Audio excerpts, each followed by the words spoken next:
say that you support us in this. Thank you very much. We have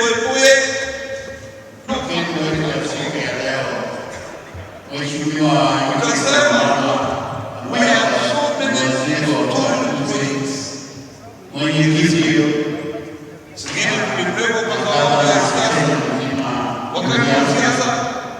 unasikia mtu anasema oh hii kwa ndani kesho yake wakienda wanawasia kupiga simu na ile inaitwa tangatanga. Sasa wewe ama wewe punda, usijue punda ndio inatembea katikati, lakini farasi ni mbili. Kuna ile ya handshake, farasi nasema sasa mbona kama unatembea katikati hapo unatudanganya na unatafutia nini? Kama nataka kusema kwa pale sema operation zanga huko wani wime alipoondoka huko hakuna replacement kumaliza kura ya 2017. Wakati mimi nilikuwa waziri, tulikuwa mawaziri 9 mwishowe kutoka Western baba 9 of them Uhuru wenzake watatu wanazozea. Now we have only one. And we used to have also speaker of the National Assembly. So and in any system, if you don't have your people, there is nothing for you. Mpaka muwe na watu ambao wanatukupa kuweka hapa. Na tukasema baba amefanya nini? How do we have appointment of our people? Lazima tuwashirikishe watu wetu. Sasa bila alikuwa anaenda sokoni ya mwisho. Sasa tukasema tunataka new factory code. Hapana usiku. Which can employ our people. Yule mimi nasikia tu huruma. There is a gold factory here in Kakamega which my schoolmates, my fellow churchmates. There is a granite factory in Monea huruma in Biga and also the revival of continuity. All these issues need government. Sasa tumemtoa na wengine wanasema ati sisi magavana once there is an apology ya governor says a determination and they are not satisfied, you go to the political process education and atitayarisha if they are not satisfied, you appeal to them. Atakuwa na mkutano kama mwanaume na ukora yake ametoka pale kufanya sisi na withdraw case na anaenda kwa high court. Wengine wanasema ati governors wana pesa nyingi kutupotezea wakati. Kwa nini wanafuatilia wakati wingi na mna gani hawajui? Going he must go. We have to command him. He has no wengine wasikii. Kwa sababu budget of national government is 3 trillion. Budget ya counties hawa wote 47 of them is 316 billion, which means is 10% of the national budget. 10% only. Munaona hapa najenga hospitali hapa ya bilioni 6.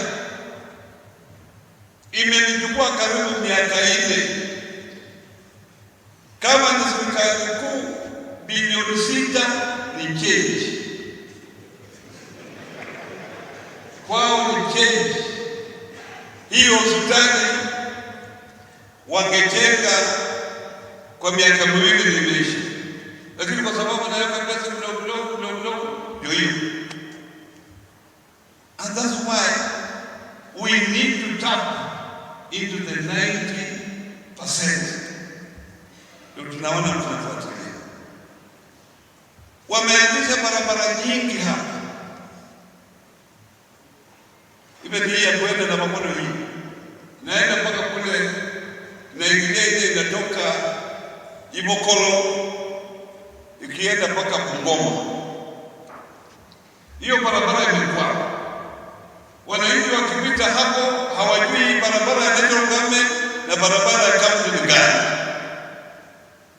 Wanaona sisi tunatengeneza zile, tunafanya ukarabati zile za ndani zile zinaingia. Kwa hiyo na wanasema hii barabara mheshimiwa, wewe uweze kukarabati hii barabara. Hawajui sa national government project, and that is affecting communication in our counties. So we have a right to follow the national government to complete these projects. And that's what we are doing now. I'm happy the 1.5 months we have been together, we have achieved a lot. To my colleague here, Wamalwa, to say what we have achieved so far since we came together from 29th May. Wengine wanasema ati sisi sasa tunaharibu mambo ya Waluhya. Sasa Waluhya hapa tunaharibu jamii. Nyinyi mko hapa mmeketi. Nini tumeharibu hapa? Wewe kama umeshindwa kufanya kazi, sema umeshindwa kufanya kazi. Sisi tunataka kusaidiana. Nobody has a monopoly of ideas. We need to work together. Na sisi tutajenga mtu yoyote. Kama tuna mtu yule anataka afanye na sisi, karibu tufanye pamoja. But if you have decided to stay there, why you don't want to work with us? Fine. Stay where we are.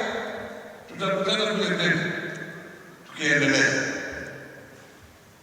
Mnajua shida tuna hapa, nimeona wale watu kutoka kule mbele. Mahali mmesafiri. Mnajua wale viongozi tungane ndio huyo. Na secretary anaweza kumwambia mambo ya Butere. Tulikuwa na viongozi kule Butere ambao walikuwa wanaongea kutoka asubuhi mpaka jioni. Mambo ya kuongea. Lakini wananchi walikuwa wanapata shida. Nataka nikupe mfano. Wakati mimi zero kupa hizo na kupata hizo hiyo. Nikatoka hapo kwenda University Nairobi. Siku yangu ya kwanza kufika, nilipofika usiku na angalia mataa kila mahali. Sikuja mtu, natafuta taksi nisaidie kwenda mahali nilikuwa naenda hoteli, kwanza ndio peke yake niende shule. Sasa ndugu yangu yote nikaenda. Of course, mmoja wa ujumbe wa huko hoteli hao wanawajua. Tukasema mheshimiwa, tulikuwa na uniform. Hoteli siku hizo ilikuwa maroon na white. Hiyo ndio ilikuwa na ionekana. Sometimes unaweka stockings. Kwa sababu kwa hapa stockings. Waone kumbe wewe ni msomaji, unasoma. Unajua kusoma. Hiyo tayari ndio kwa wiki moja imeenda. Mnasikia? Kwa nini anafanya hivyo? Kwa nini? Kwa sababu anajua hana uwezo wa kuleta. Hiyo ndio ilikuwa shida. Wakati mimi niliingia kwa bunge kule Butere, hatukuwa na dami hata moja. Watu wa Butere wako hapa. Nikataka zile dami naona Butere zilikuja wakati mimi nilikuwa waziri. Siasa ya upinzani. Ukiuliza pesa itakuwa. Pesa hiyo itakuwa nini? Na ukiwa tunataka tuunge mkono BBI. Kwa sababu ile draft naona sio sasa vile anafanya mambo yake. Ako wapi? Kwa sababu anajaribu. Unaunga huko, unaenda huko, unaenda huko. Unaelekea kuheshimu. Because unaweza kupiga kelele huko nje, watu wako hapo ndani. wanakula. Ndio maana tunataka yeye kadina kuta. Uyaya ndio kutoka hapa leo. Kana ndio kule. Hiyo ndio mambo ya kwa nje. So mimi namuomba mtuunge mkono ikifika wakati huo tuwe kwa serikali. Huyu bwana wewe. Huyu bwana kabisa. Ndio mkono juu. Mrio mno. Wakati ule alikuwa kwa Jubilee na mimi niko upande huu. Sasa ndio alikuwa ananiambia tu my brother how napitia huko. Bibi yake zote imekuleta pamoja. Basi mbele wa karibu CS Wamalwa. Gavana wa jimbo la Kakamega, Your Excellency Governor wa Damong, Gavana wa jimbo la Luhya, Your Excellency Governor wa Tichilo, Gavana, waheshimiwa wabunge wote walio hapa, viongozi wote wa walimu, wageni wote Molimoyo. Hebu tusalimiane hewani kidogo. Pole sana, we should have been here much earlier. Lakini pia tulikuwa tunasafiri kutoka mbali, ndio sababu tumefika hapa kama tumechelewa. Lakini kwa yale mafundisho ambayo tumekuwa nayo asubuhi ya leo juu ya COVID-19. Coming for the first time a whole 20 to go down in history as a lost year in terms of development, as a lost year in all other aspects. Na ndio sababu tumesema siku ya leo tuje hapa Kakamega tusemezane nanyi, because your roles go beyond the classroom, and there is a bigger classroom now, which is the community, a community that is facing great dangers sababu ya ugonjwa wa corona. Ugonjwa huu haukutoka hapa Kakamega, haukutoka Western, ni ugonjwa umetoka nje ya mipaka yetu, kutoka kule Uchina pahala panaitwa Wuhan. Lakini ni ugonjwa umepenya karibu kila kaunti. Tumekuwa juzi kule Bungoma na tukawa na gavana wa Ngamati alikuwa na mkutano kama huu kule Bungoma katika chuo kikuu cha Kibabii. And on that day, it was a sad day for Western Kenya because COVID-19 claimed the first doctor's life. Sisi sote tukiwa hapa tunategemea Mwenyezi Mungu, lakini pia tunategemea madaktari. Our first line of defense are our medical doctors, our health workers who are fighting to support us. But when we lost the first doctor in Kenya, it was very regrettable that Dr. Doreen came from Bungoma, from Tongaren. She was buried last Monday. Leo pia tumesikia na tumesikitishwa sana ya kwamba tumempoteza ndugu yetu Papa Shirandula ambaye anatoka magharibi mwa Kenya, anatoka kule Samia, Busia County. Na tunasema pole kwa gavana wa Damong for losing a very enterprising man ambaye sote tulikuwa tunamfurahia sana na vipindi vyake ambavyo vinafurahisha wengi. I was personally a fan of Papa Shirandula. He was a great human being, apart from having great humor in whatever he was doing.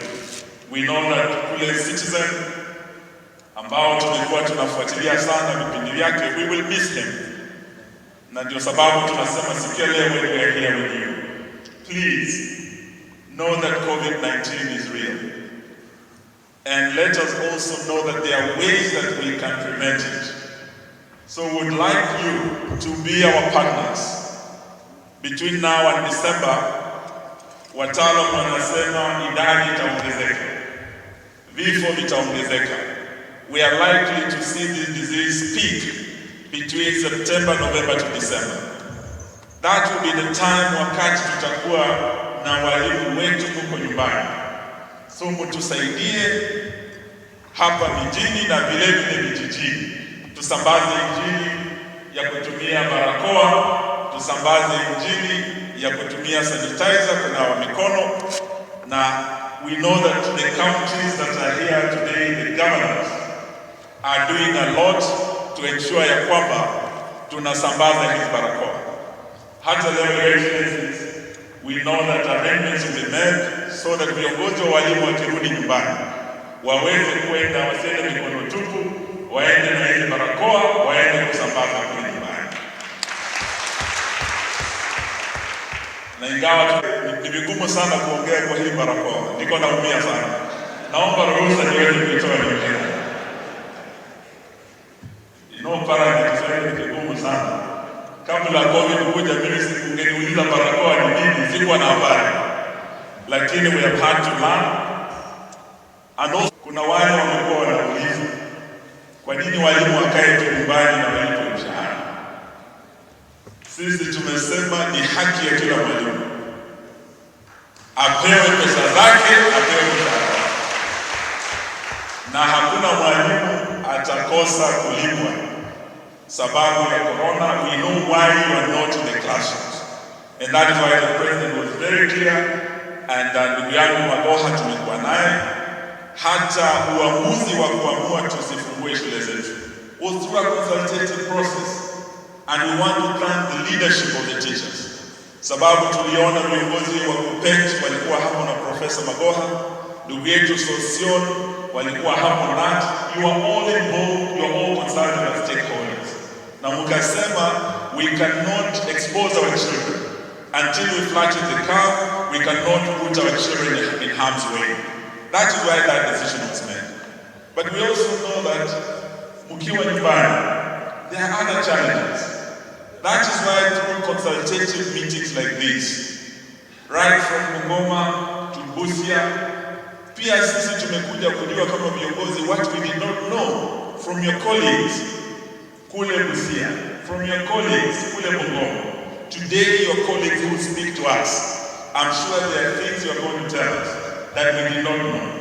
But also we are here to also share with you some things you might not be aware of, touching on the development of this county and this country. Muko tayari tusikizane jamani?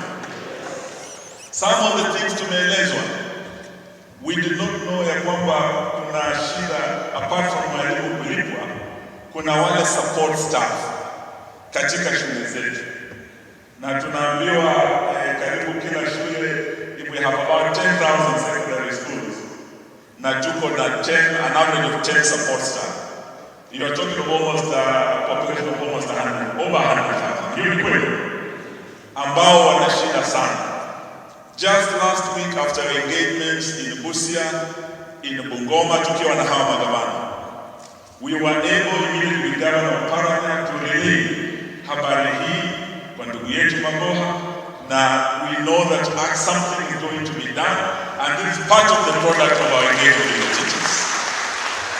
And also tulielezwa, I did not know this, mimi nilikuwa nimesikia ile position ya principal chief, sababu kuna mmoja kule tulimtawala kule Bungoma anaitwa Raila, principal chief. Lakini I was very shocked to learn from your colleagues ya kwamba eneo hili hatuna chief principals. Is that correct? Is that true? So I think that is one issue that Governor Paranya has already spoken about. But through engagements such as this, we can get to do things that probably we were unaware of and have not done anything about. So please feel free with us. We are your brothers, we are your sons, we are your daughters. Let us engage. And in the words of Prophet Isaiah, come, let us reason together. That is why we are here today. Hatujakuja hapa kwa mambo ya siasa. Tuko hapa ili tusaidiane kwa hii mambo ya COVID na tuone vile tutasaidiana.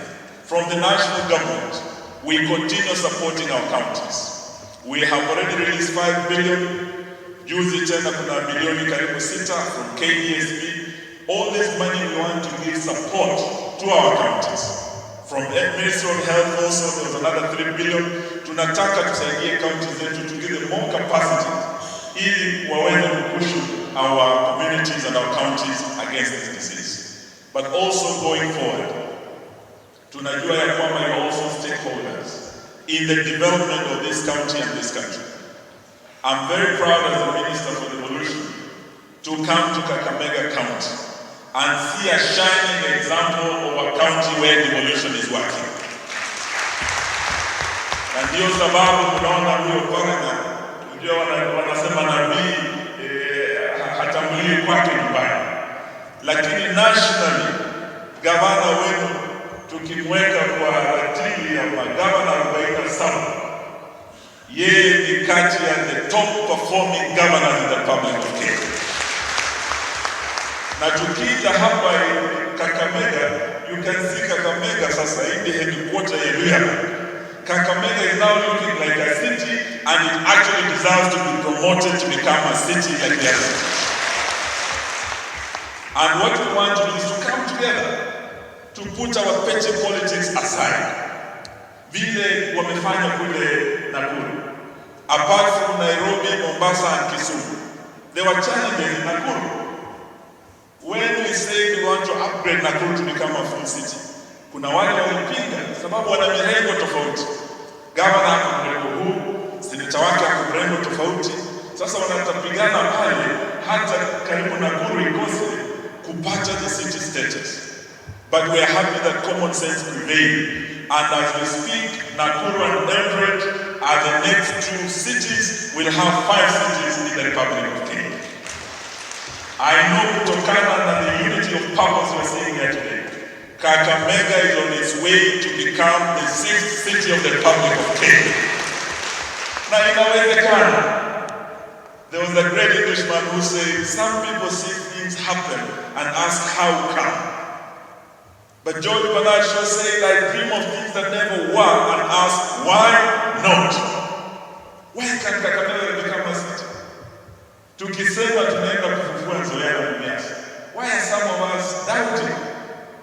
Yet, ile task force iliundwa hapa Kakamega.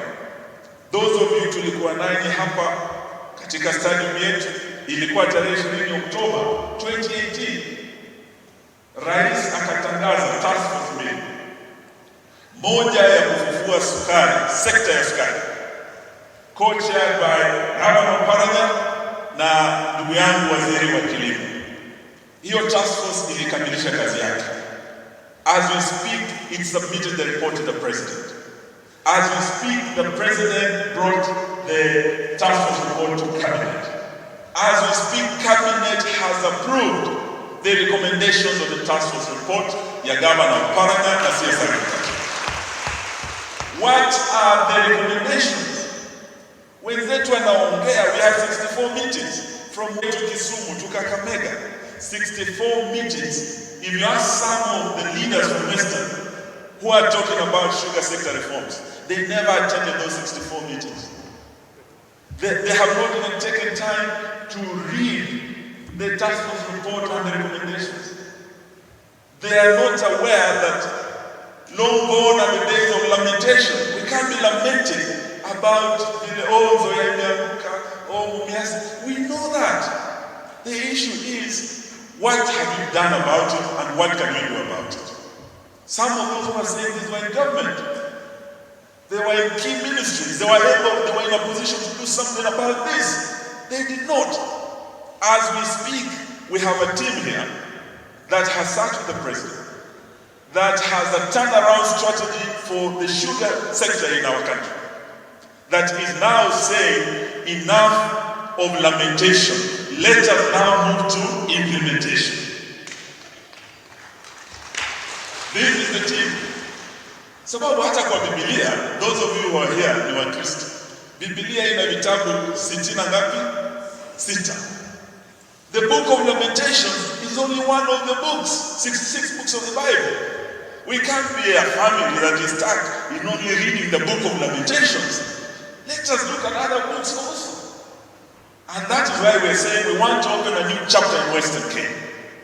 From the book of Lamentation, we want to open a new chapter of implementation where we follow up as county governments, as national government, to implement projects to ensure that we benefit our people.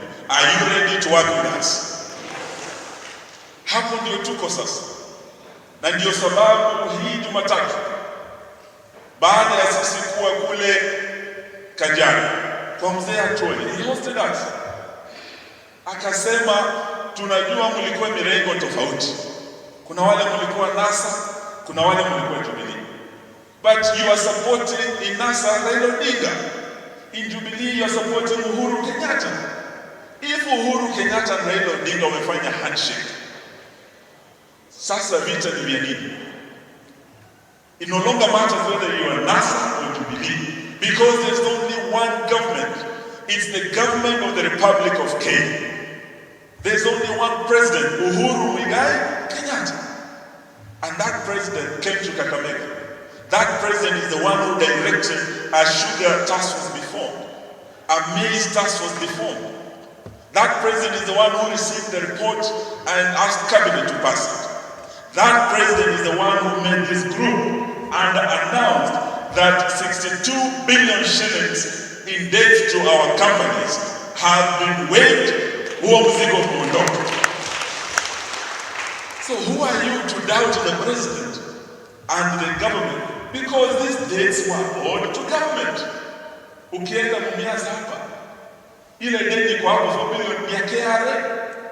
KRA is the Kenya Revenue Authority, ni agency ya serikali ya Kenya. So if you owe me, I'm the government, 62 billion. Nimekuambia wewe mtu wa Mumias, wewe mtu wa Zulia, deni lako limetupiliwa mbali. Utabaki hapa tena kucomplain? Sababu kuna wale wanasema hii kitu haiko kwa budget. Niwaambie kwa hii budget before COVID came, kulikuwa na kitu kwa budget inaitwa COVID. Lakini COVID ikija, serikali ina uwezo kutafuta pesa zipatikane to deal with COVID. It's the same government ina uwezo kusema hiyo madeni, it's cabinet to approve the write-off, and that has been done. My brothers and sisters, as we stand before you, you are going to see Mumias, Zulia, and all our public factories rising up again. Recommendation ilikuwa regulation of the sugar sector. It was unregulated. Poaching. Watu wanauana kwa mambo ya miwa, wizi wa miwa. Importation na kuleta kila kitu kuwa uchumi wetu wa magharibi mwa Kenya. For the first time, what we pushed for as a team was to regulate the sector. The regulations were gazetted. As we speak, after years of mismanagement of the sugar sector, today we have a sector regulated properly. You are going to see things turning around again. Mwisho, as national government, tumekuja na Kibaki hapa, nilikuwa waziri kwa hiyo serikali. Tukaleta pesa. Tumekuja na Uhuru Kenyatta, tukaleta pesa Mumias Zulia. It was like a deep hole. Unaweka pesa inapotea. But now with the regulation, now with these task force recommendation being implemented, you are going to see a difference. Na ndio sababu sasa we are saying recommendation ya ku privatize viwanda vyetu vilikuwa na shida. Most of the counties walisema msikuje muuze nuclear yetu. Don't sell. But the recommendations tumepata from experts, from those who participated under the leadership of Uhuru, ni kwamba you can actually lease these factories, but no one will touch a sick factory. Now tumetoa hiyo ugonjwa wa madeni. As we speak, in a matter of weeks to come, Munya ako hapa Jumatatu to engage with you. Tutakuwa Zulia asubuhi on 20. Afternoon tunakuja hapa Mumias. Kuna walimu wa shule ya campus. Kuna walimu wa shikadau katika hii sekta ya sukari. Simuko. Please let us meet hapo Zulia, hapo Mumias. We want to separate facts from fiction. We want to separate the wheat from the chaff. That is what we want to do coming Monday. Tutakuwa na nyinyi hapa. Tuko na dhahabu. We want to start a gold refinery factory ambayo itaandika watoto wetu kazi. Sio tu Kakamega, I'm sure hata Busia watoto watatoka huko. Hata kule Kitale, hata Bungoma, hata Vihiga. That factory tunakuja na waziri anayehusika wa mining. Oparanya amenunua shamba. The condition was the county gives us art. As national government, we bring the investors na tuanzishe factory. Mnakubali tuanzishe hiyo factory hapa? Tukitoka hapa, tunaenda Vihiga kwa Otichilo. Kwa Otichilo kuna granite. It's some of the finest granite on the African continent. Iko hapa kwetu, within Western. So we are going there also with the minister anayehusika. Tulipea challenge Otichilo. As we speak, Otichilo amenunua 7 acres. He is going to hand over to national government hiyo title tuanzishe granite factory hapa Vihiga ambayo itapea watoto wetu kazi. Tuko pamoja jamani? Ninyi walimu mnafunza watoto. But I know the saddest thing for a teacher ni kufunza mtoto na arudi nyumbani kukaa na mzazi wake, asipate kazi. So tunataka tuweke tofauti zetu kando so that we focus on job creation. This will only happen if we revive our factories. Because our economy ya Western Kenya na Kenya inategemea milimo. And that is why I want these 4 factories working. Thirdly, tulipokutana kule kijana, tulisema tunataka tufufue kilimo cha pamba. Western has been blessed. Wakati tunafufua Rivertex hapo Eldoret, wakati tunafufua Kikomi, these factories will require cotton. Apart from sugar, apart from maize, our region also has huge potential ya cotton. And we will be going to Busia. Kuna pahala panaitwa Wamalwa, there was a cotton ginnery there. Kuna pahala panaitwa Nambale, there was a cotton ginnery. Malakisi, kuna cotton ginnery. We want to revive our cotton ginneries as we revive cotton farming in Kenya, and we have already introduced BT cotton in Western Kenya. These are areas we want to partner with you. Tusaidiane, tufufue uchumi wetu, tutoe umaskini katika eneo letu. Jamani walimu wetu, mko tayari? Sisi hatuna agenda nyingine, hiyo ni dilapidated katika Western Kenya. Tunataka kuanzia kule Misimbu, kuna barabara inaenda Brigedia. Tunataka tukuje hapa Musikoma, kuna barabara inatoka Musikoma inaenda paka Mungas. As we speak, yule contractor amezembea, barabara hiyo haijakwisha. Tunataka kama mnajua any contractor, because you are not just opinion leaders, you are also opinion shapers. If you know a road in your area that is under construction, na kuna contractor amezembea, mwambie chuma chake kimotoni. Monday we are coming. If there's a contractor mtatuambia amezembea kazi, na nimeona rafiki yangu Wesonga hapa, tafadhali show us that guy, tutoe kiboko aende nyumbani, we get another contractor who can do the job. That is why we are coming on Monday. Kiwanja ndege tumekuwa na rafiki yangu mchungaji hapa kiwanja ndege. You remember when we came, we pushed for 174 million. As we speak, tumeanza kazi hapa. We want a modern airport hapa ili tuweze kupanua Kakamega hii. Tumeenda Kitale na governor Oparanya na hawa magavana. As we speak, 220 million. Tumeanzisha ile airstrip ya Kitale. It does not make sense wewe utoke Nairobi, you land in Kisumu, you land in Eldoret, uchukue over an hour to fika nyumbani. We want you to come direct home to Kakamega, home to Kitale, home to Bungoma. That is how we are going to do it. Kila county yetu tunataka iwe na airstrip. Hata Busia tumepata pesa, Mashara anakuja kutangaza kuanzisha airstrip kule Busia. Hiyo ndio kazi ambayo inatuleta in the next phase, sababu hatumekuja na mawaziri wote. Tutakuja na waziri wa maji. Sisi Likarioti, there are huge water projects. Kutoka hapa na Buyole Falls kuna maji mengi sana hapa. Tuko na mradi wa Greater Bungoma Kakamega water project. Hayo maji tunataka yapige ya pande milima ya Chimoi. Tukiwachilia maji hayo ya mwagike huko Kakamega, ya mwagike Bungoma. Sisi Likarioti atakuwa anakuja hapa ili tuangalie huo mradi. Kuna miradi nyingi sana, siwezi nikahesabu zote, tutakuja nao. Waziri wa afya pia Many of you have not visited it. Nilienda pale na ambassadors kutoka bara Europa, actually the UN family. And they say, apart from the Russian hospital building Kisumu, miaka ile ya 50, hii hospitali ya Kakamega inaenda kuwa one of the icons in health, not in Kenya, in Africa. Ndio sababu tumesema lazima tutengeneze hii airstrip. And we don't want it to be an airstrip, we want it to be a full airport. Ninyi mtusaidie, chungani vile tuliomba. We know apart from being kiongozi wa walimu, we are also a clan elder. Ongea na your clan mtusaidie fanya. Because we must expand. What we brought is just repair of phase 1. Mashari akiwa, we want you to be there and bring us the clan elders. We want Mashari to talk to them because we want to look for another 500 million for phase 2. We extend that by almost 800, almost 1 kilometer. So that zile ndege kubwa zinaweza landa hapa. Hii hospitali ikikwisha, kutakuwa na ile telemedicine na ile pia medical tourism. Watu wanatoka hapa wanaenda India because of hospitals kama hivi tunajenga hapa.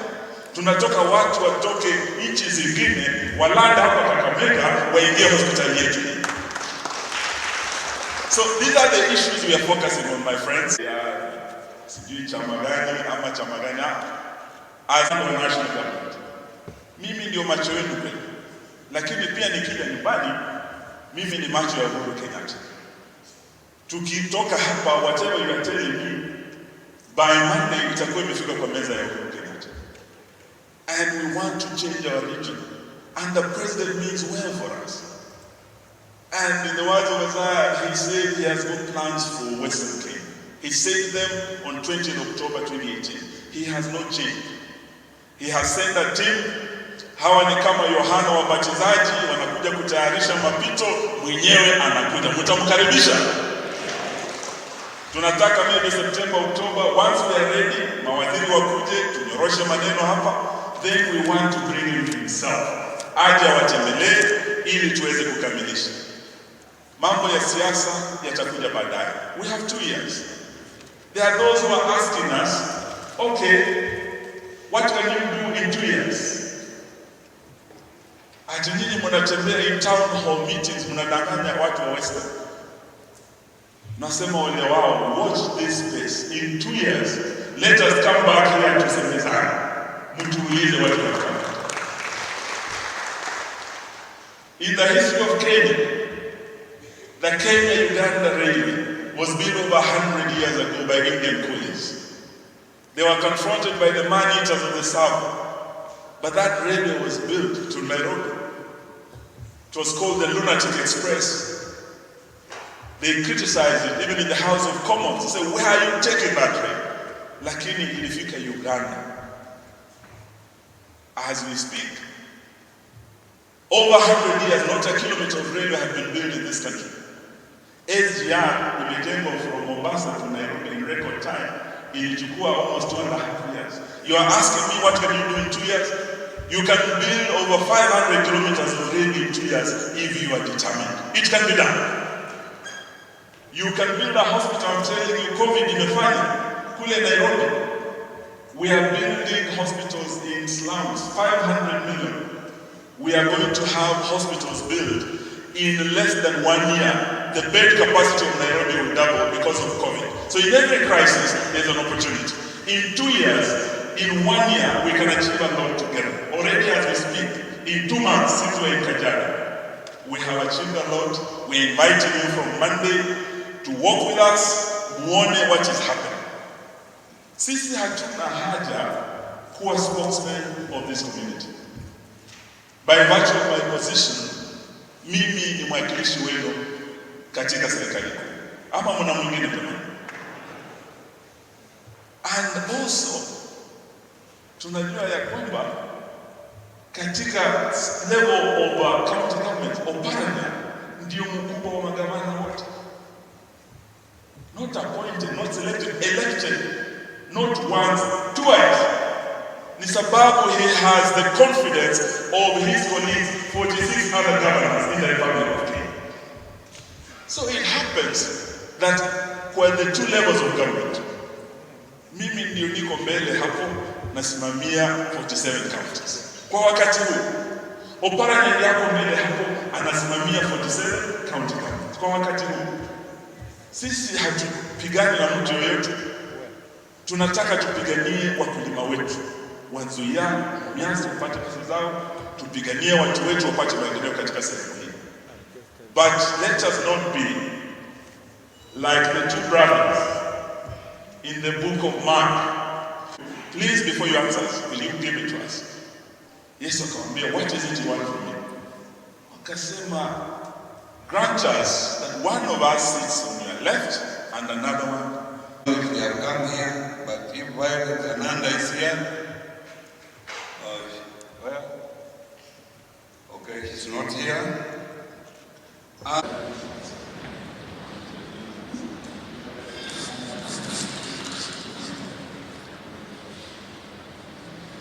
Pole sana, we forgot to introduce a very important person who is our Deputy Head of Public Service. Nitamuomba aje tuaseme jina lake mjue.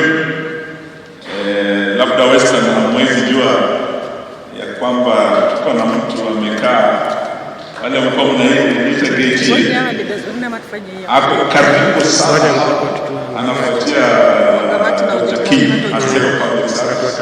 na yeye akiwa hapa, ndio sababu tumesema hatujakuja mikutano ya siasa hapa. Tumekuja kama serikali kuu na serikali za county. We also have our PSs. I think when we are coming to the bigger, the PSs will be joining us, and we are also hoping the Speaker of the Senate will be joining us in Sibu. So we are a big team, and the target to do it. Anybody might not know Wanyama, please. Asante sana Mheshimiwa Waziri Luhya, Excellencies, governors from Bungoma, Luhya, Kakamega itself, and Luhya, the Honorable Cabinet Secretary Eugene,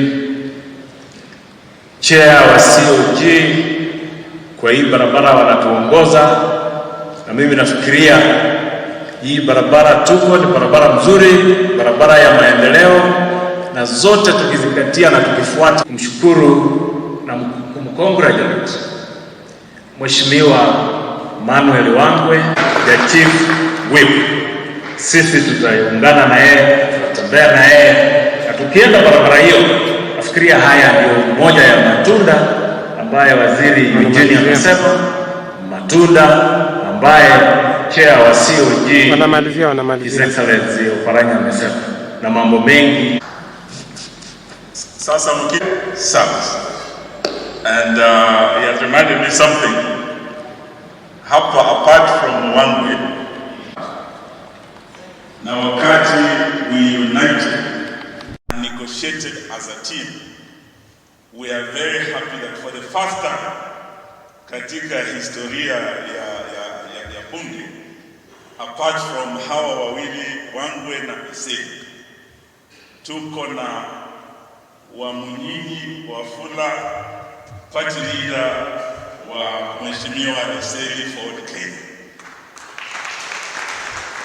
Ameteuliwa kuwa chairman wa CDF. Tuko na dada yetu Florence, I think should be introduced later, she's on the way. Yeye ndio anasimamia kamati ya elimu. Many of your issues will now be tackled by our girl from Busia County hapa. Na from hapa Kakamega kwenyewe, si tuko Shinyanga.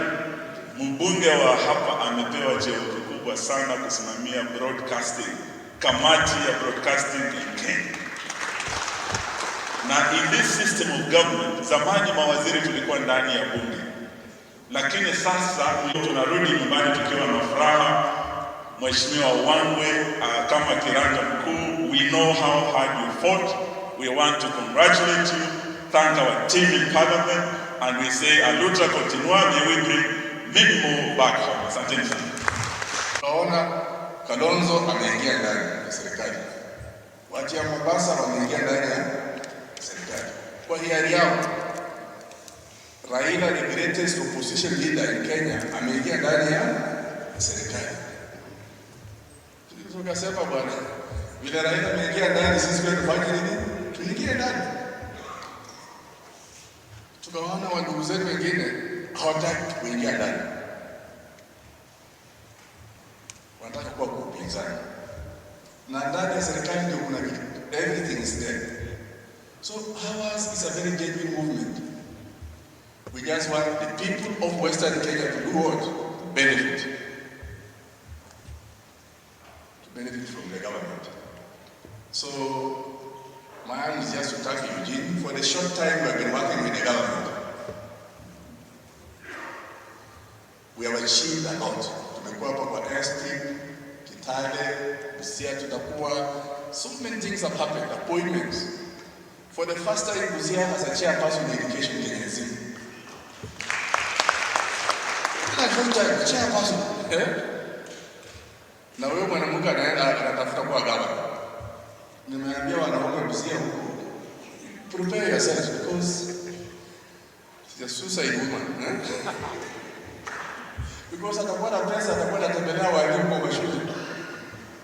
It's not going to be business as usual in Busia for the men in Busia.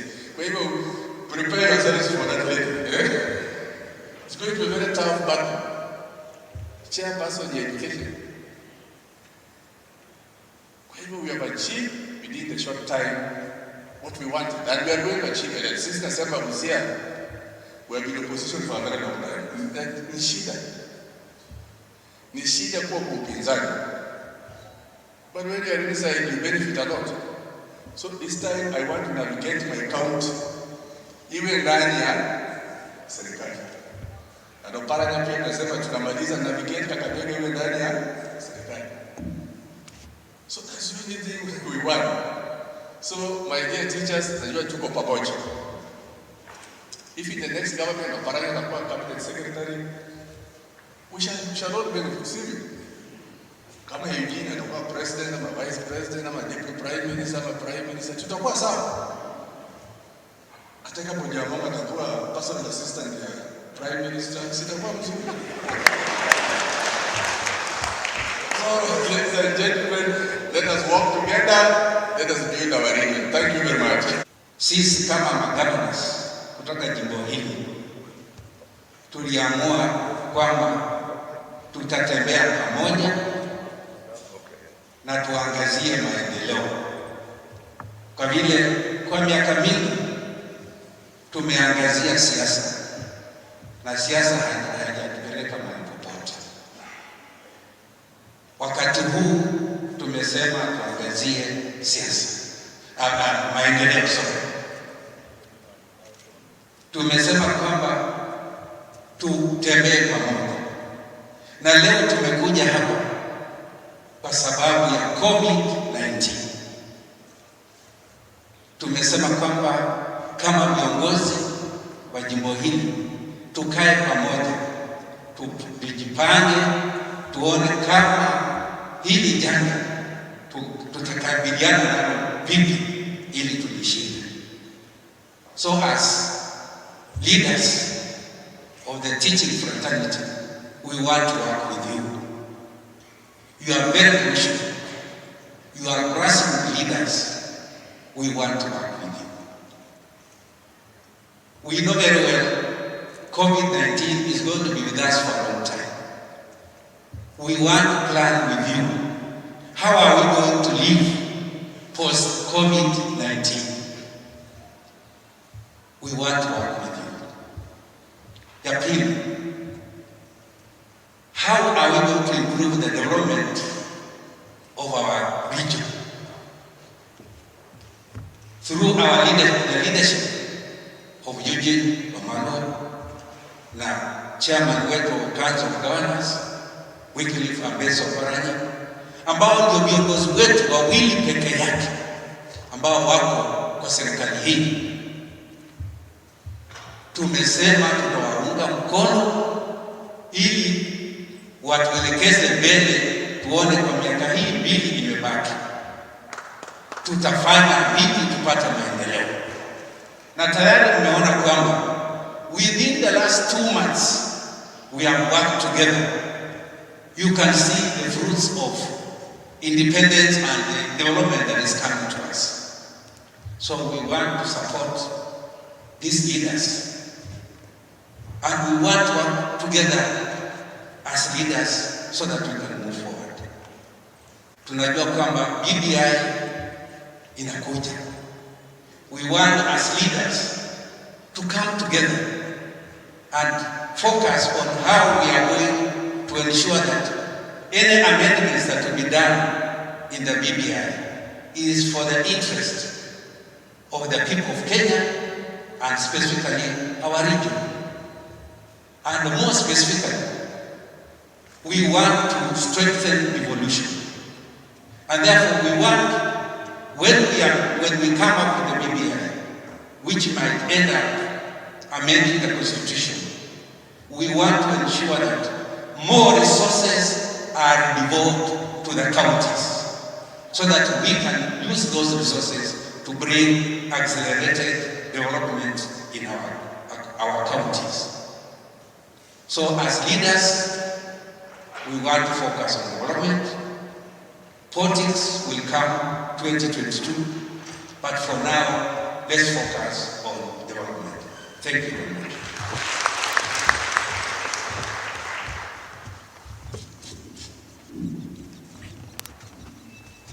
Asante sana, Governor Mchichilo. I just want to make some quick remarks, alafu niite our majority chief whip Wangwe akuja achukue usukani.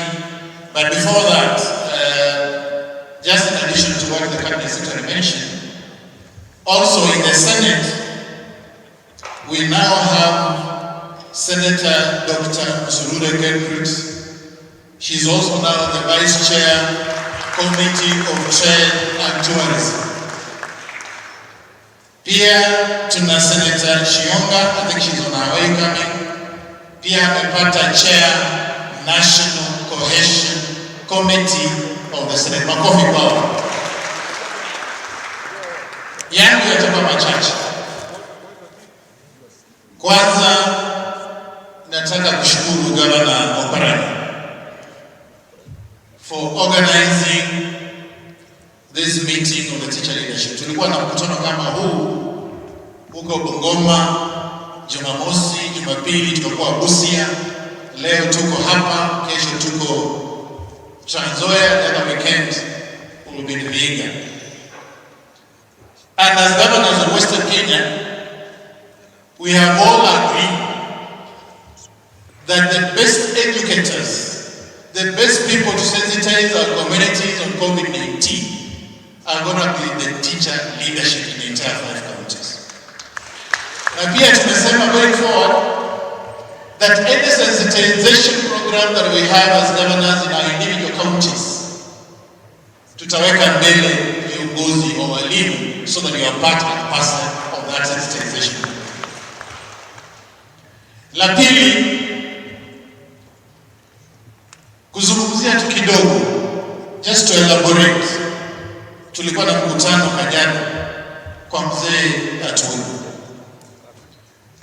And in that meeting, tulikuwa na Mheshimiwa Eugene, tulikuwa na Oparanya, tulikuwa na magavana wengine, Mchichilo alikuwa, Jamoga alikuwa, na mwenyewe nilikuwa. Tulikuwa na wabunge zaidi ya 40 wenye walikutana kwa hiyo mkutano. And we all agreed in principle that lazima tufanye kazi na national government the way our leaders have mentioned. But in that meeting, we also had to make a decision kuwa kati wetu who can be the best people to engage the national government. Kwa hiyo mkutano tukakaa chini tukasema if we want to engage the national government, we must have somebody who akipiga simu leo asubuhi, akipigia rais na rais anachukua anasema unataka nini?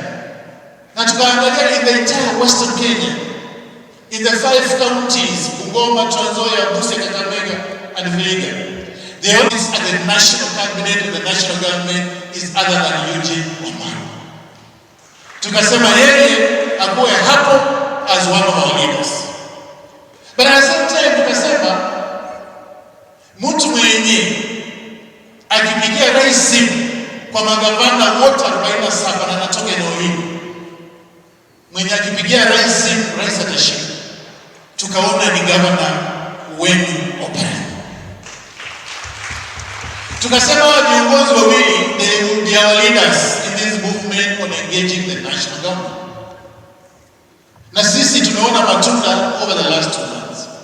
So hii story nyingine ya kusema tunataka Oparanya akuwe spokesman, tunataka sijui Union akuwe spokesman, we are not interested in spokespeople of Western Kenya. We are interested in leaders who can push development ahead in the region. Mnakubaliana na hiyo? You agree to that? La tatu, Eugene na Oparanya, gavana na waziri, wamezungumza zaidi maneno ya development. Na mimi sitaki kwenda kwa hiyo maneno yote. But just to say that juzi ama jana nimesikia Senator wangu wa Bungoma ambaye ni former party leader of Kenya akisema kuwa sisi magavana we have our own governments, now we are going to the national government to beg for development. It is important that I clarify. Vile Oparanya alisema the national budget of this country is about 3 trillion. Pesa zenye zinatoka kwa national government zikija chini. Karibu sana Mheshimiwa Mtua, huyo saizi ndio tumekuwa tukisema she's the chair of the education committee. Out of the national budget 10% inakuja hapa kwa county zetu. All this massive infrastructure project, there is no way today you can revive Mumias Zoya without national government. There is no way unaweza jenga these barabara zenye zina connect counties without national government. Sisi, we don't have a choice. We must engage the national government na tuwe kwa hiyo meza, wakigawa vitu, we must be on that table. Lastly, unajua Oparanya na Gavana Oparanya na Eugene na very gentle. Hawa wanasema hawezi kuongea siasa. Mimi nitaongea kuhusu siasa kidogo. Kwa sababu sisi ni wanasiasa na all these leaders here are politicians. So pia wanataka people wameona mrengo ya Eugene na Oparanya wakisukuma. Wengine wameona Mudavadi na Weta wakisukuma. I say this when we were in Busia. Alafu anafika mahali wanasema Oparanya na Eugene wakae chini na Weta na Mudavadi wazungumuze. You know, let's not cheat ourselves. Ukiwa na wanaume wawili wanataka msichana mmoja, na wewe unataka kuambia wanaume wakuije pamoja wakae chini waamue nani anachukua msichana. Hiyo inawezekana kweli? Hiyo inawezekana kweli? Eugene na Oparanya wanataka msichana, Weta na Mudavadi wanataka huyo msichana tena. Inawezekana tunaweza kaa chini wazungumze, wasikizane nani anachukua msichana kweli?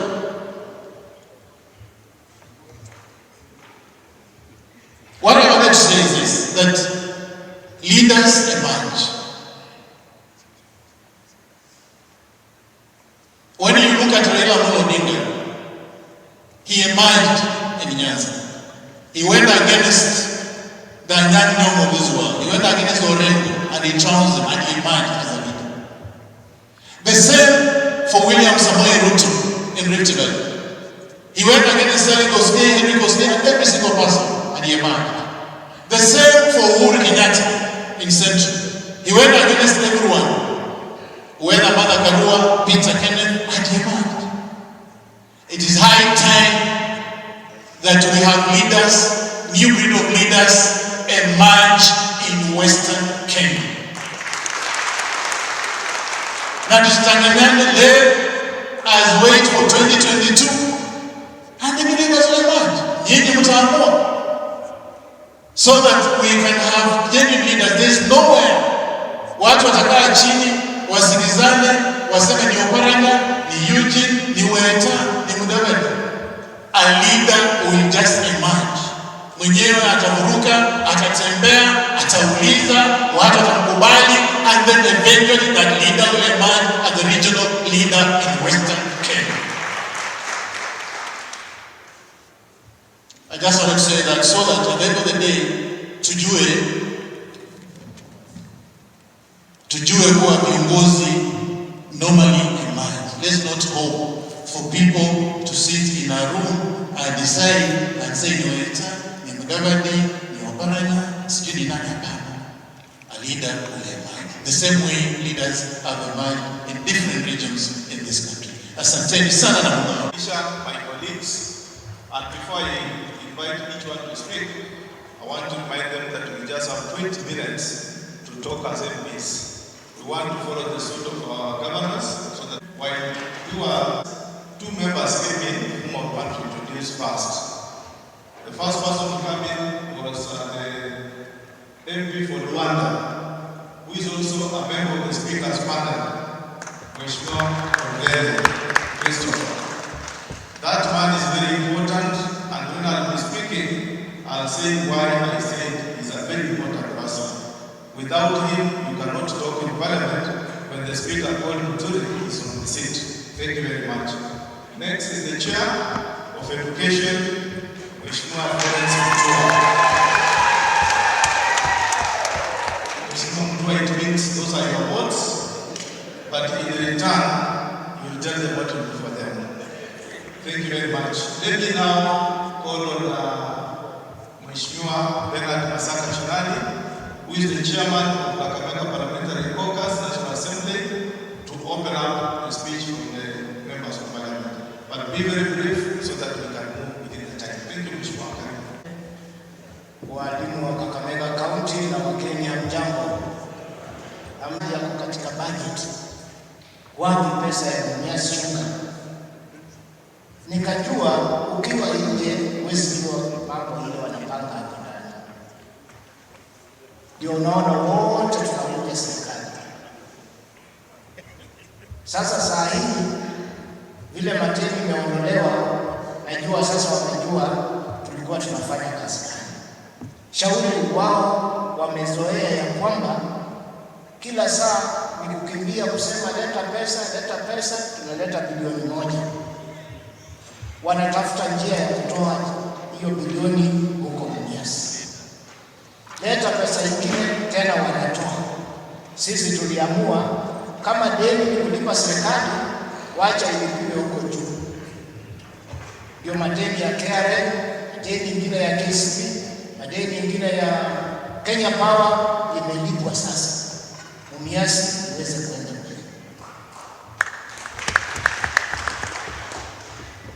Na mimi pia nataka kushukuru pia kiongozi wenu aliongea hapa, huyu mchungaji Patrick. Tumepambana na yeye sana hapa airport tukileta kamati za bunge tukitafuta hiyo, lakini vile hii timu imekuja imeweka force mara moja, ukienda airstrip hapa kazi inafanyika. Vijana wetu hapa Ikolomani wamekuwa wakisumbuka wakitafuta kwa mchanga, wanatafuta gold. Lakini sasa gold itakuwa kesho Monday, tutakuwa hapo Ikolomani tukipeana, gavana wetu akipeana shamba eka 10 kwa national government waanze kujenga gold refinery hapa Ikolomani. Waziri, mimi katika bunge nataka kuleta amendment tutoe tax kwa gold Hii kodi yote ya Uganda, Zaire, Tanzania ikuje hapa ili iwe ikitoka hapa ikienda Dubai. Lakini kama kuna ushuru inazuia. Tunataka tuone manufaa ya kuwa na hiyo kodi final. Day and day out talking about Mumias, sugar and Trans Nzoia, but now it is happening under this great team, Makofi. Complaining about roads. We have water issues. So, my fellow teachers, I think this is the right way to go. And my governor was very pleased because you talked about those teachers who are out of employment. Acadias, Nenyao Karashamukazi. Tungalia, I want you back. So we are happy, and this has come from this new union. So let us go on. This is the way to go, and we are going to see great fruits. Ladies and gentlemen, as I started saying that teachers are lucky to earn a salary, shame on you. Honestly, teachers work 24 hours.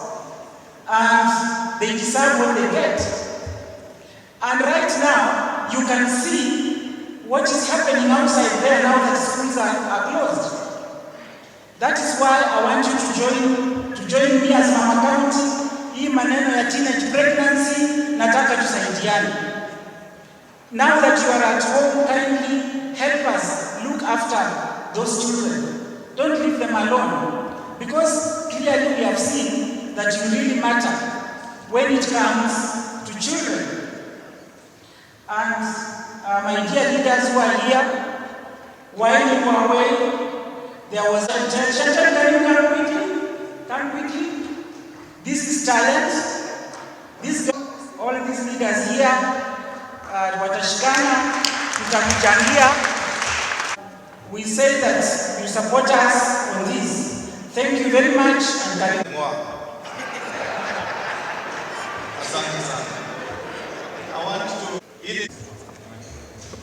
Wageni wetu wa siku ya leo, Mheshimiwa Wamalwa ambaye ni waziri wa ugatuzi, mwenyekiti wa magavana Kenya mzima, ndugu yangu Oparanya, my governor Wamalwa, governor wa Busia, the teachers. If the teachers by accident say yes on what we are saying, then it is done. I don't know whether the Kakamega teachers, you are agreeing. Are you agreeing? The way I know teachers, since they have said yes, this is done. This is the route we have to go. Amanini, au wende baringine, ni hapa. Sasa, kama kila kitu imekubaliwa, mimi nani niongee nilipita hapa. Nataka niwashukuru walimu wenzangu, mimi nimefanya. A teacher is like God's word. Kwa hivyo neno la mwalimu ni neno ambalo neno la mwalimu ni neno ambalo akisema neno hilo hufika mara moja. Kwa hivyo walimu tunaomba tutembee na nyinyi, tutafute mambo haya ya uongozi wa nchi hii, tutafute kwamba kukaa kwenye meza ya mazungumzo. Kwenye meza ya mazungumzo ili tuweze kupata cheti. Kwa sababu Kakamega kwa muda mrefu haijekuwa na mtu ambaye anatafuta kiti ya urais ama mtu anakaa kwa meza, hapana. Hii ni mara ya kwanza na lazima sisi tujivunie Mheshimiwa kwa meza pale aende mbele kutafutia yale ambayo kupana mkana mwenzake yuti. Na mmeanza kuona matunda ikianza kuja. Sasa mimi tunaona ndio hiyo uwanja wa ndege yule, barabara inajengwa na mambo mengine mengi. Na hata sisi kwa sababu ile negotiation ya Mheshimiwa Ambezo Paranya na Mheshimiwa Eugene katika serikali kuu, unaona kwamba tunaanza kupata vitu sasa. Sasa wakati huu tunazungumza na chairman wa Broadcasting and Library Services.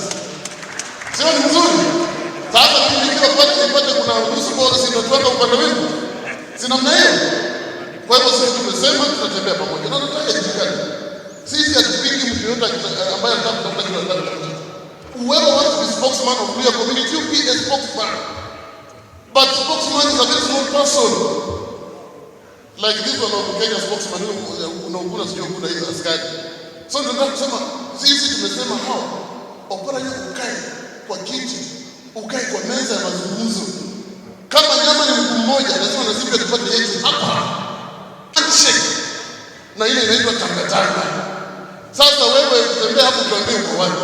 Ama wewe ni punda, usijue punda ndio inatembea katikati, lakini farasi ni mbili. Kuna ile ya handshake farasi na tangatanga. So sema wewe uko wapi? Kama unatembea katikati hapo unatudanganya na unatafutia nini? Kwa hivyo nataka kusema tuachie pale na tuseme Oparanya izanga nukuani women. Your Excellency, the Chair of the Council of Governors, Mheshimiwa Wamalwa, CS Eugene Wamalwa, walimu wa Kakamega wanakutana hapa siku ya leo. Wanakutana kwa maneno ya COVID. Mimi sikuja kwa maneno ya COVID. Mimi nilikuja kuchapa siasa. Kwa sababu nilijua kama viongozi wa walimu wako hapa haitakuwa rahisi mimi kufikia hapa siku nyingine. Hivyo nafasi ya kipekee.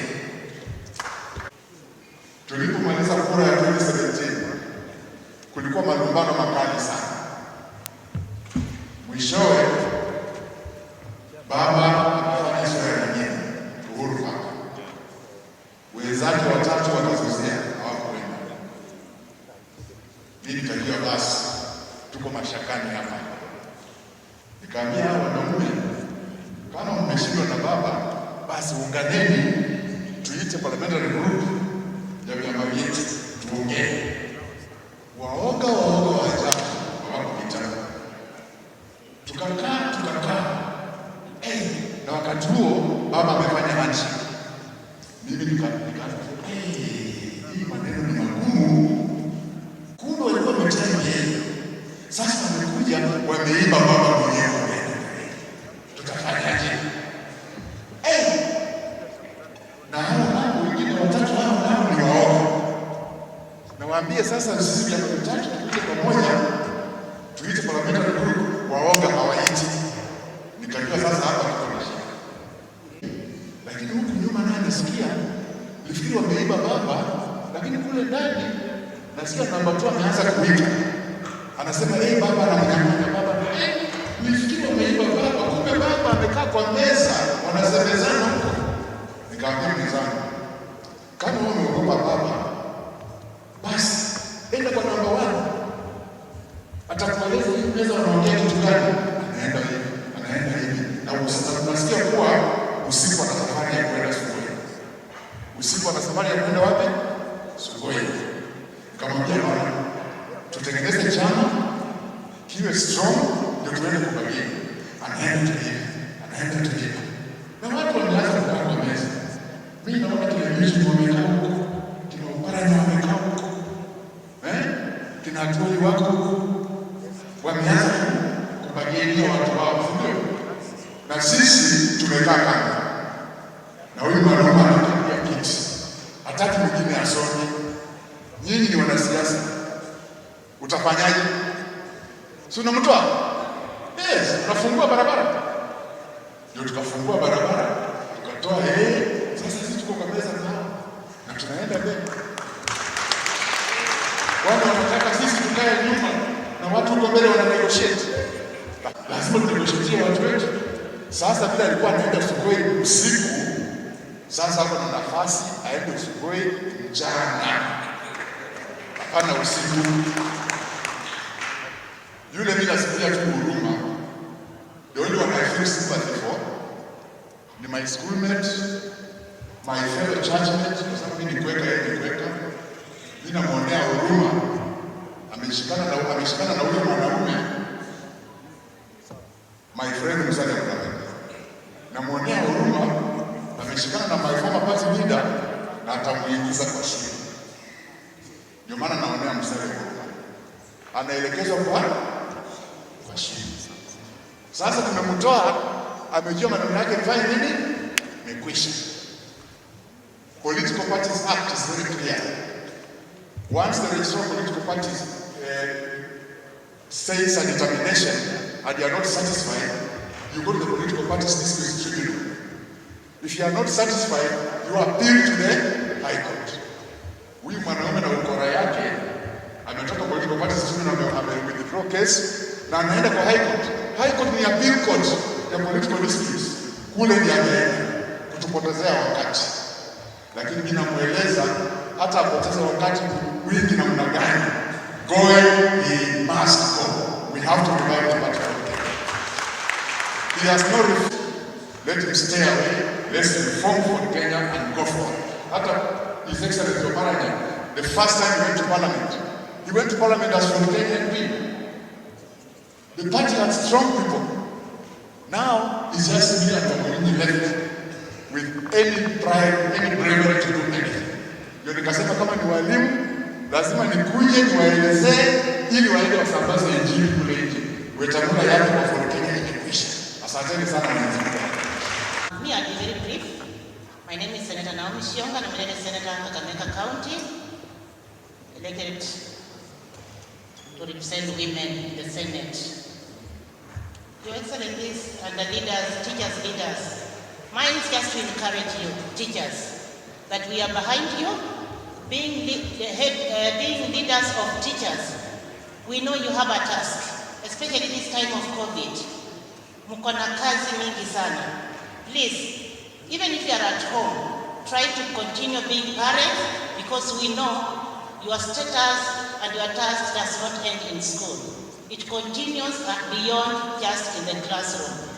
So continue taking care of our children. Just know where your children, especially wale ambao wamekuwa kwa shule, wako namna gani. Hali ni ngumu tunajua, lakini tunamuunga mkono, tunajua mko na kazi nzuri, mnatufanyia kazi nzuri, endeleeni kuwa wazazi. Jambo la mwisho nataka kusema, BBI iko na ilisaliwa kutoka kwa handshake. Your Excellencies and CS Wamalwa, nyinyi ndio viongozi tunaangalia. These teachers are very important building blocks in the unity that you have started. Alone, we are going to win this battle. Let us support the teachers as you have started. Waende pamoja, tuchunge pamoja. Jambo ikiwa mbele, tunaomba muangalie hiyo jambo, muhakisha mataa watoke, ninyi mpite. Kari yenu inaenda mbele na tunajua itafikisha sisi mahali pazuri ukishikana na His Excellency the President and Right Honorable Raila. Thank you very much, sir. Mheshimiwa Mwalimu Rafael Jana, mimi ndio mbunge wa Budalangi. Mimi na my governor tuliandikwa siku moja kazi ya walimu. Wakati wetu hata mshahara ikwendaga kwa serikali, tulikuwa tunaenda kwa DC, unapewa yako kwa mkono. At least please yenu kibaba imeongezeka, unaenda kwa account unachukua. Basi kwanza nataka kuwashukuru na you are fatigued, you have been here since morning, you are tired. I'll be very brief.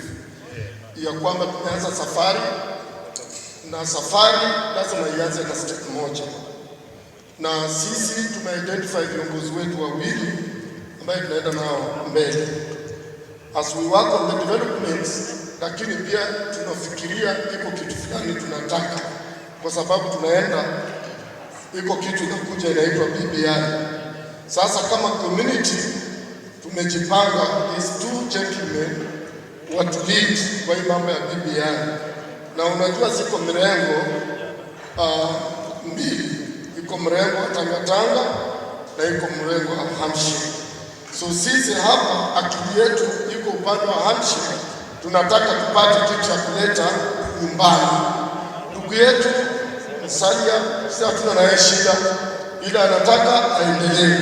But I want to remind you as teachers, because history has got buried in the past, ya kwamba 2013 tuliitwa hapa na Mzatoli, tukaapishwa, wakapisha Mheshimiwa Mudavadi kama kiongozi wetu wa Luhya.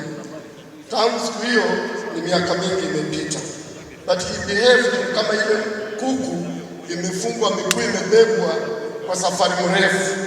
mahali aliwekwa akabakia hapo, ajue amefunguliwa na kumbe amefunguliwa. Ndio sahibu yetu anaona hawa wakisema tuchukue laini hii, alafu anaanza kusema yeye anazuiliwa kufanya hii kazi. Sisi hatujamzuia, and if our brother is serious atoke Western. Saa hizi tungekuwa tunasikia anaongea akiwa Meru, akiwa Mombasa, akiwa Rift Valley, akiwa wapi, then he would have convinced us. We have nothing against him, but we are saying wewe ni ndugu yetu mkubwa, lakini umerepeat sana class 8. Sasa tunataka ule mtoto mwingine amekufuata aende form 1. Wewe zuia yeye, lazima yeye aende. Asante. Listen to you, the teaching fraternity, and also to support the handshake. The handshake is what has given birth to these two babies you can see here, kwa sababu kama sio handshake hatungekuwa hapa. Kwa hivyo tunataka kushukuru handshake, na tunataka kusema and reiterate that us as Western leaders, we are solidly behind CS Eugene, COG Chairman Governor Oparanya, baba wetu Atwoli, and our party leader Raila Odinga. Kwa hivyo tunasema we are behind them. Why? Because these two leaders are the only two leaders we have who can sit at the decision making table. Pahali president anakaa wanaweza kaa. President ako na direct line ya Governor Oparanya, ako na direct line ya Governor ya CS Eugene. Kwa hivyo we need them there so that we do development. Mambo ya siasa itakuja baadaye. Nyingi sana kwa my party leader Raila Odinga, His Excellency the President Uhuru Kenyatta, our CS Eugene, Governor Oparanya, and the entire Western leaders for the support.